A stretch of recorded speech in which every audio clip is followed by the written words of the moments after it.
This is Angelica with Rock and Roll Industries Magazine, and we are here with John Pye. Hello. So tell me about tonight. This is your first show for your solo tour? Actually, it's the second. We had a warm-up show in Ramona, California, which is the San Diego area, and we did the show, and it was great, you know, because there's a lot of stuff that goes on, so we wanted a nice warm-up show. And but it was great, you know. We got off stage and we drove back here, so we, you know, it was like 1,000 o'clock when we got back. LA traffic is the best. Oh, it was crazy. So, but no, we're really looking forward to tonight. You know, the Whisky, it's like my home. You know, I've been coming here forever, and so it's kind of like just like playing in your own living room. That's good. What can you tell us about a little bit of the surprises that you're going to be throwing for people? Well, it's just like saying, oh, you know, what am I going to get for Christmas? You know, that's a surprise, you know. So it's going to be a lot of fun, you know. I think people will really be into it. Last time we played here, Michael Anthony from Van Halen got up and played bass and sang and all that stuff, and it was wonderful. So whenever we're at the Whisky, we always have some, you know, special guests and things like that. That's nice. Yeah. It's very kind of you, actually. Yeah. Bringing them back to LA. It's very kind of the people getting up on stage as well, so it's very nice.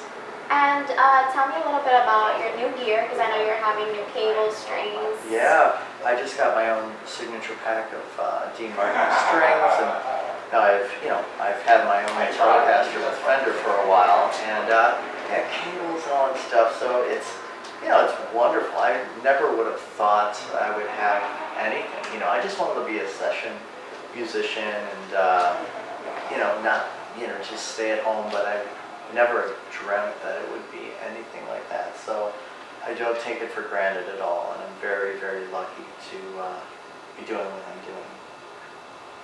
That's very true. Tell me a little bit about your new CD that is digitally now available and physically will be available at the end of November. Yes, it's a greatest hits. There's not a hit on it. So, but it's just, you know, the greatest hits for the fans, and, you know, because there's like this group of fans, they love this stuff. So, you know, everybody put in their, what they want to hear on the greatest hits, and, you know, what was a video and blah, blah, blah. So it's really cool. And then also, in the physical CD, there's a DVD, and the DVD is so crazy. It's a lot of fun. And we're selling the physical CD only at the shows, so it's it's really cool. So people can get those before it goes on. The physical CD goes on sale at the end of November or something. Makes it more personal. Yeah. Get it signed by you. I love that stuff. Yeah, get it signed. You know, I love that stuff when there's tour exclusives. You know, you can only get them at the shows. You know, and that's what we did with the CD DVD. That's actually very awesome. Yeah. So go to shows and get it. Yes. Get them. Yeah. Get it. You also mentioned, and a lot of people know you for the, what is it called, country picking? Yeah, the chicken picking, yeah, all that bluegrass and all that stuff. You know, I wanted to do, when I started doing the instrumental thing, I wanted to do something a little different.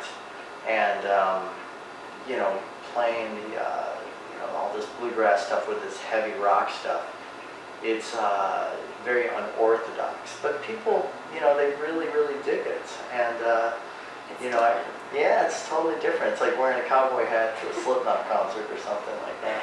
You know, it's just Which one you do? Yeah, that's right. So it's good, you know. I enjoy it, and introducing, you know, kids to these different kinds of music, you know, because there's so much great music out there. It doesn't have to stay in one genre. Exactly. That's very good to know. Yeah.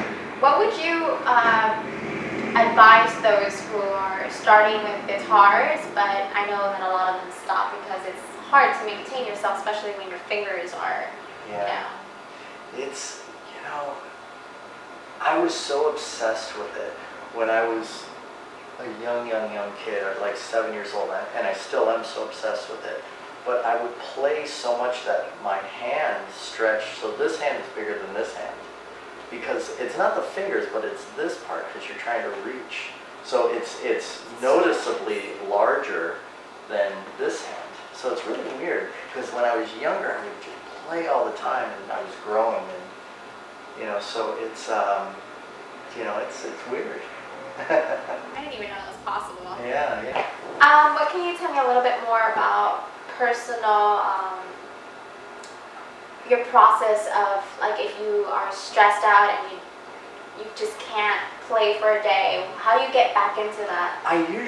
That's a great question because that happens, but I make sure I play because it does relax me. It's like having like your blanket or your whoopee or something like that. So I make sure that I'm able to play every day. I don't think I've gone a day without playing in a zillion years, so it's really comforting to me. That's very good to know. Yeah. Well, I won't take much of your time. I know everybody needs you, but any last words, advice, anything you can give us? I do. Actually, I wanted to say there's a benefit for Tony McAlpine, incredible guitar player, that I'm going to be doing December 12th at the Wiltern. It's Steve Vai, Zach Sabbath, Zach Wild, amazing thing. If you haven't seen Zach Sabbath, it's great.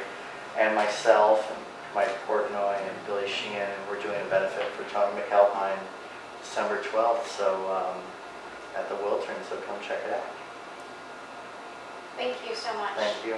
Can't wait for the rest of the show. Yeah, me too. Thank you for having us. Thank you. And bye.